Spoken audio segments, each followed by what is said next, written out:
Today I will be making an air horn out of a medicine bottle, rubber glove,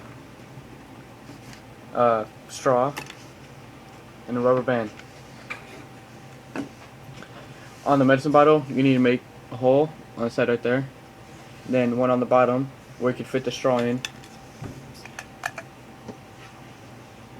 Alright, but first you get the glove, make sure it's on tight.